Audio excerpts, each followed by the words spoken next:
Hey yo guys, welcome ya. Ini format video baru gua coba-coba di channel ini. Kita bakal live reaction sebuah video yang gua nggak mau bicara banyak hal soal video ini ya. Video animasi yang lu tau lah, merah putih one for all, yang ini bau pengalian isunya kuat banget anjir. Asli, gua bikin konten di TikTok, di Instagram, itu juga banyak dari kalian semua yang sudah komentar terus ngasih saran gua kayak, coba cek ini bang, coba cek itu bang. Dan udah gue cek juga dan ternyata emang kenceng banget bau-bau pengalihan isunya nih. Kayaknya orang-orang ini ditumbalin deh.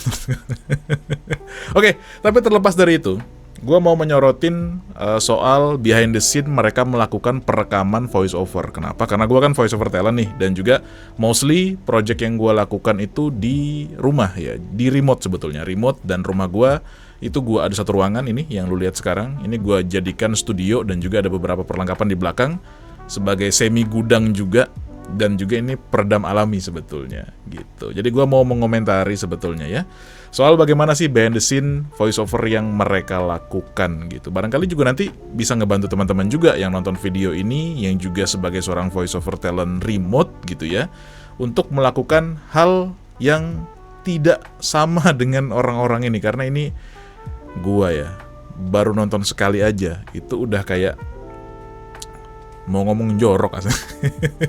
Tapi oke, kita mulai aja teman-teman ya. Ntar gua matikan dulu musiknya. Kita matikan dulu musiknya. Oke, nah jadi ini di akunnya Neka Karisma nama orangnya ya. Ntar gua back dulu dari awal. Ini behind the scene-nya. Kita sama-sama tonton dulu. Nanti setelah kita tonton, gua akan memberikan pandangan gua ya soal video ini. Oke. Behind the scene. Bisa banget.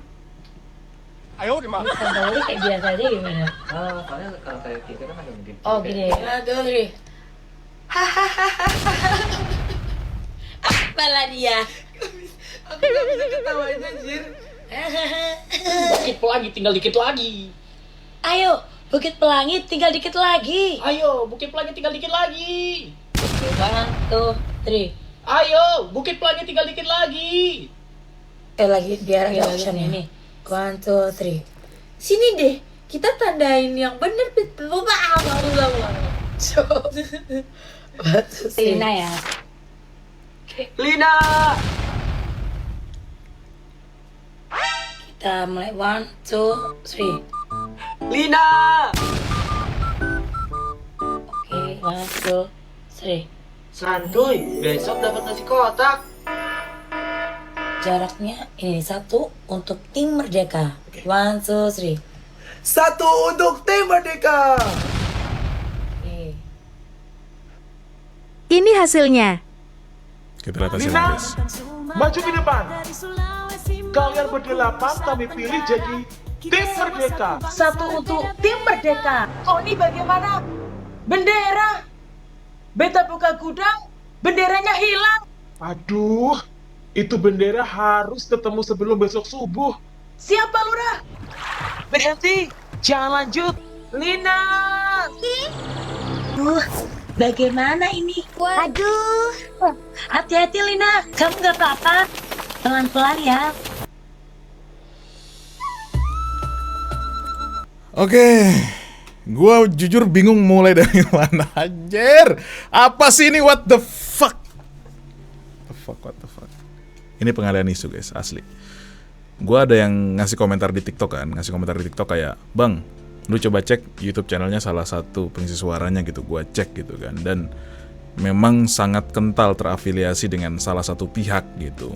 Jadi kayak, ini gue curiga ditumbalin orang-orang ini asli. Oke, tapi kita bahas aja ya, supaya bisa membantu teman-teman juga yang nonton video ini barangkali mau belajar kayak, gue di rumah pengen record suara nih, apa sih yang jangan gue lakuin supaya hasil suara gue keren gitu.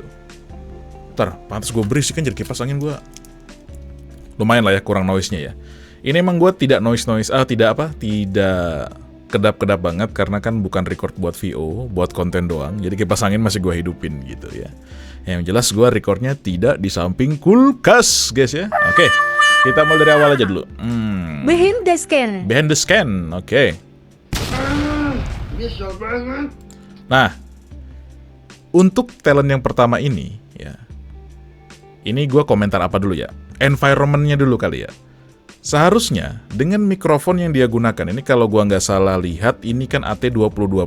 Udah gua bahas juga tuh di konten gua yang lain ya. Harusnya AT2020 itu dia ngerekamnya nggak dari atasnya cuy, ya. Kecuali dia pot mic atau juga mic dynamic SM7B itu baru dari depan, dari atasnya bisa gitu. Kalau mic ini ya, ntar gua, mic gua di belakang lagi. Pokoknya ini misalnya ini mikrofon ya. Misalnya ini mikrofon. Ketika lu melakukan recording, itu lu harus dari bagian depannya. Karena dia patternnya cardioid. Jadi sensitivitasnya lebih tinggi di depan, ya. Kalau di atas nih, ya, yang lu tangkap itu adalah nggak ada anjir. Jadi mikrofonnya ini malah menangkap, kata teman-teman tuh ini, suara meja. Tapi nggak juga sih suara meja sih, suara ruangan lebih tepatnya ya.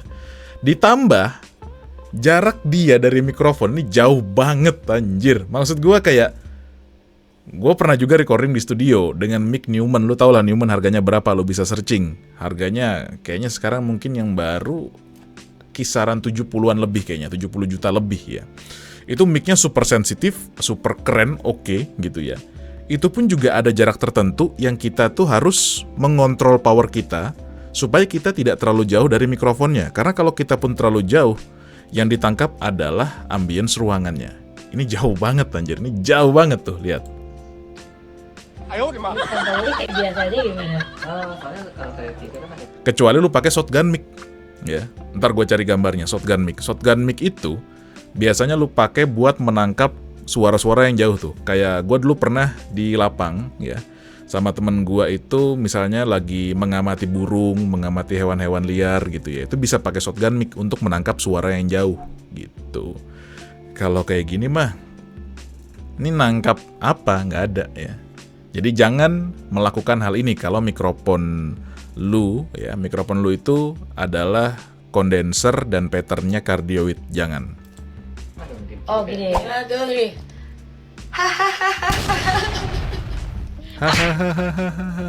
Iya sih, memang ketika melakukan voice over gitu ya, kita sering ada salahnya juga, namanya manusia gitu. Cuman sangat santuy sekali gitu, kayak ini kerja kelompok nih, ini bukan film yang masuk bioskop ini, kayak sangat santai banget gua gitu, kayak apa sih lu gitu. Nah, kedua yang mau gue komentarin lagi adalah ketika lu melakukan voice over dan lu sejago-jagonya lu ya, lu pasti tetap memerlukan yang namanya ini, headphone monitor.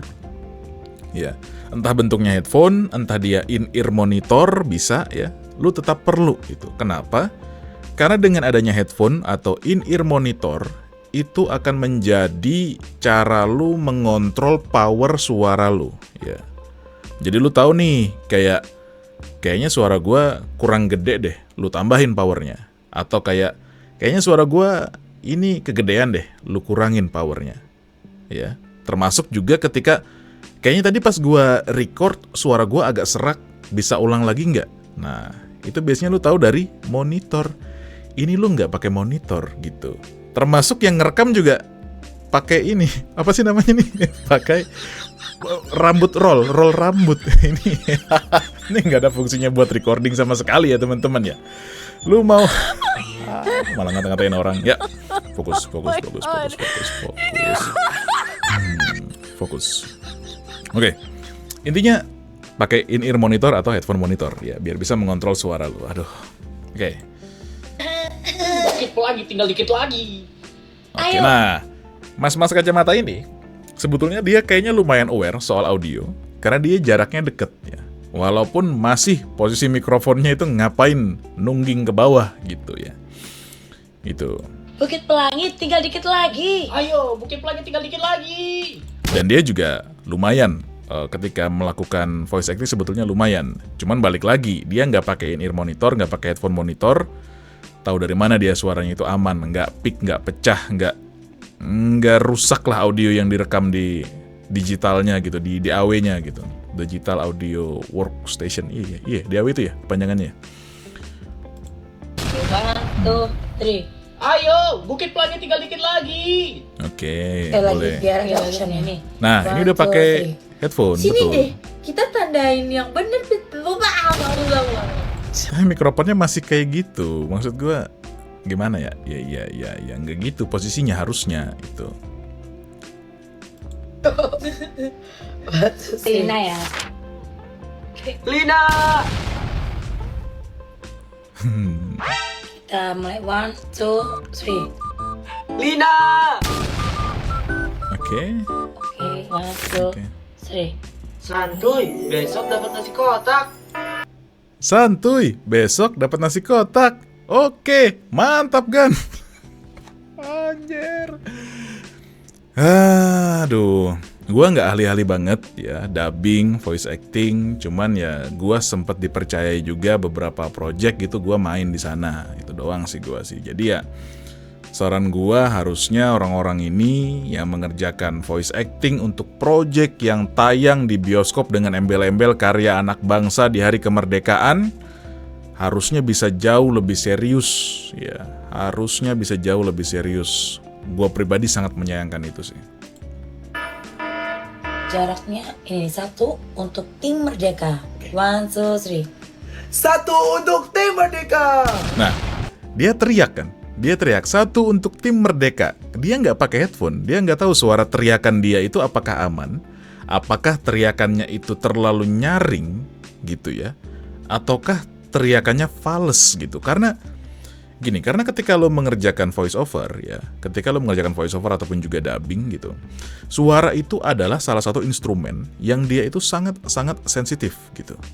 Jadi gua pun juga, walaupun gua sudah mengerjakan beberapa project gitu ya, ketika gua take VO, itu masih ada beberapa kendala yang gua alamin. Salah satunya adalah misalnya gua terlalu tinggi powernya. Jadi peak ya, suaranya terlalu peak gitu. Ataupun juga ada kecapan-kecapan.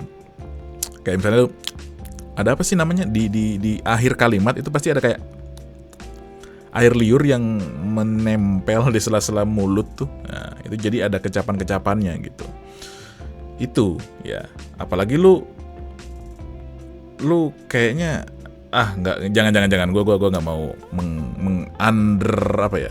meng-under value orang gitu. Cuman ya saran gue tetap pakai in-ear monitor dan posisi mikrofon lu diarahkan yang bener gitu. Nah, sebelum kita ke hasilnya, ini kayaknya gambaran ruangan yang paling jelas ya. Pertama, kalau lu mic condenser, gue udah bilang itu super sensitif. Bahkan nih gue pakai condenser ya saat ini ya, dan kipas angin gue hidup, lu pasti bakal mendengar noise kipas angin gue. Oke? Sekarang lu bayangkan, ini mereka rekaman ya, tanpa pop filter. Nih gue masih pakai pop filter nih ya kan, tanpa pop filter dan posisinya di sebelah kulkas. Semahal-mahalnya kulkas lu, emang itu nggak ada kompresornya ya. 1. Yang kedua, ruangan dia nggak ada treatment apapun. Itu tembok ya. Ini tembok nih, tembok nih, lemari dibuka doang, baju bergantungan. Gua yakin gemaknya gede ya. Gua aja yang udah gua treatment, ini memang nggak full ya ruangan gua treatment full nggak ya. Tapi ini gua treatment memang bukan untuk peredam, tapi gua mengakali bagaimana untuk reverbnya atau gemaknya itu jadi enak gitu. Bukannya hilang semua, tapi jadi enak gitu aja sih. Dan itu emang agak tricky sih, emang trial and error. Lu harus cari posisi rekamannya di mana gitu ya. Lu harus paham kayak kira-kira karakter suara yang mau lu keluarin itu kayak gimana, mostly-nya gitu, frekuensinya gitu ya. Terus juga posisi lu ketika rekaman itu duduk, berdiri atau gimana gitu. Lu arahkan busa-busanya ini itu menyesuaikan dengan hal-hal tadi ya. Jadi nggak yang asal tempel juga gitu. Apalagi dengan tidak memakai treatment apapun di ruangannya nih. Kayak gini nih, tanpa treatment apapun dan pakai kondenser dan posisinya kayak gini. Jadi itu guys ya, kesalahan. Hal-hal yang jangan kalian lakukan ketika akan melakukan record voice over di rumah dengan alat mic condenser gitu. Gue gatal juga mau komentar soal hasil dubbingnya ya, atau hasil VO-nya. Untuk tim Merdeka. 1, 2, 3. Oke, kita cepetin. Ini hasilnya. Lina, maju ke depan. Gue yakin suara ini adalah suara mbak-mbak tadi yang dia rendahin pitch-nya supaya mendekati suara bapak-bapak. Cuman kesalahannya adalah, bukan kesalahannya, tapi gue berusaha ngomong bagus terus anjir ya. itulah gue lost aja ya. Tapi kesalahannya adalah harusnya ya jeda dan juga cara bicara seorang bapak-bapak itu berbeda dengan cara bicara seorang wanita. Jadi kalau wanita mau main jadi bapak-bapak, kalau misalnya dia belum bisa suaranya, at least dia harus bisa cara ngomongnya. Tuh, ya. Aduh, Oke, kita losin aja lah. Kita losin aja ya. Video ini kita losin aja. Semoga banyak yang nonton. Lu mau komen apapun, gua terima masukan lu. Gua gatel soalnya, asli. Tim Merdeka. Satu untuk tim Merdeka. Satu untuk tim Merdeka. Karakternya dari Papua, ya. Gue yakin dubbingnya tuh mbak-mbak tadi juga. Karena ada di TikTok gue atau juga Instagram gue, lo bisa lihat aja pembahasannya di mana. Atau di short gue kayaknya ada gue upload juga nih video sebelum ini kayaknya. Minimal lu research dan latihan gitu. Karena masing-masing daerah ya aksen itu beda-beda gitu guys. Kayak karakter lu Papua gitu ya, tapi lu medok Jawa gitu. Dan itu nanggung, maksudnya kayak kalau lu adalah orang Papua yang lama di Jawa, ya medok Jawanya sekalian. Soalnya ada Pace siapa sih yang di TikTok sama Instagram itu ya, dia udah fase banget Jawa kan. Cuman ini nanggung gitu. Nah, yang habis ini nih, ini lebih, kalau kata orang Jawa tuh megelno nih. Oh ini bagaimana? Bendera. Beta buka gudang, benderanya hilang. Bendera. Beta buka gudang, benderanya hilang. Pertama, aksennya tidak tepat. Kedua, paniknya tidak dapat. Ketiga, audionya sangat kotor. Ini bisa masuk bioskop aja. Asli, gue mempertanyakan integritas orang yang bisa memasukkan ini ke bioskop, cuy. Asli. Aduh, itu bendera harus ketemu sebelum... Ini pasti mbak-mbak tadi, karena... Lihat ya. Aduh, itu bendera harus ketemu sebelum besok subuh. Bapak-bapaknya cocok banget Pak Lurahnya kalau ngomongnya kayak gitu, dengan tampang yang sangat bapak-bapak tua gitu ya. Kalau gua misalnya menyuarakan Pak Lurah tadi, gua bakal kayak gini suaranya misalnya ya. Beta buka gudang, benderanya hilang. Aduh, pokoknya bendera itu harus ketemu besok pagi. Saya tidak mau tahu. Nah, misalnya gitu. Gua nggak yang full all out banget sih. Cuman ya, kira-kira seperti itu harusnya cara bicaranya kalau bapak-bapak Jawa gitu ya. Besok subuh. Siapa Lurah? Berhenti. Ini lagi. Siapa dia? Jangan lanjut. Nah, ini juga penting nih. Gue ingetin buat teman-teman voice talent remote ataupun juga yang baru belajar voice talent. Jangan lanjut ya. VO itu nggak usah lo bagus-bagusin. Suara lo nggak usah lo bagus-bagusin. Dan nggak usah lo percantik kayak, hey, lu gimana kabar lu? Jangan lanjut, gimana kita? Nggak gitu-gitu juga. Yang terpenting adalah ketika VO adalah lu menyesuaikan dengan konteks ya, dengan konteks. Nggak peduli lu aslinya orangnya orang Jaksel banget yang sangat gaul gila kayak hey sis, hey brother, what's up? Tapi ketika lu mainin karakternya. Bukan lu membawa kayak kebiasaan lu mengatakan Siapa Lurah? ini. Berhenti. Jangan lanjut. Nah, jangan mengatakan itu guys ya. Lina. Oke, gue cepet-cepetin aja lah. Selanjutnya, gue pribadi ini nggak layak tayang di bioskop. Nggak layak tayang di bioskop. Ntar gue putar backsound biar marah-marah gue agak classy. Oke, ini gue turunin dikit. Menurut gue nih nggak layak tayang di bioskop. Sama sekali nggak layak. Jadi kalau ini sampai tayang di bioskop ya, bahkan nih coba kita cek ya di merah putih one for all CGV ya. Bahkan dia sampai tayang di CGV dan juga di Cineplex tuh. Ya, nih di Cineplex lo bisa lihat. Ini dia official nih tuh, merah putih one for all. Nih kelihatan nggak sih? Kelihatan ya tuh. Maksud gue ini pasti ada sesuatu di baliknya gitu. Dan saran gue ya, kalau lu nonton video ini dan lu adalah seorang voice over talent, semoga apa yang gue katakan tadi bisa jadi insight baru buat lu. Tapi kalau lu cuma penasaran doang, saran gua berhenti nonton konten-konten soal merah putih one for all. Udah, cukupin aja konten-konten soal ini, ya. Jangan lu lanjutin, ya. Karena gua mencium bau pengalihan isu yang sangat kuat dari konten ini, cuy. Sangat-sangat kuat. Karena, ya tadi ada yang bilang kan, cek YouTube-nya. Nih gua cekin ya. Bentar. Aduh, ini harus ini ya. Lewati. Nah, ini ada YouTube-nya dia. Gua klik ya. Nena Karisma. Oke.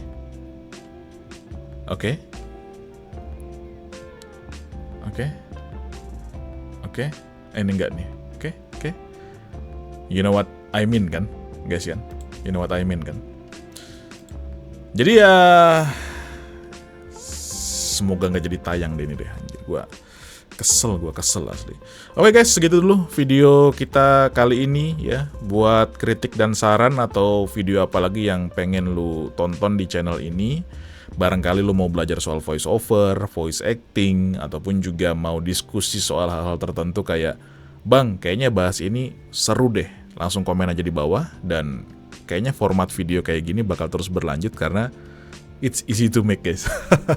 Oke, Willy Pramana out. Jangan lupa like, subscribe, dan nyalakan lonceng notifikasinya. Bye-bye teman-temanku. See you next time.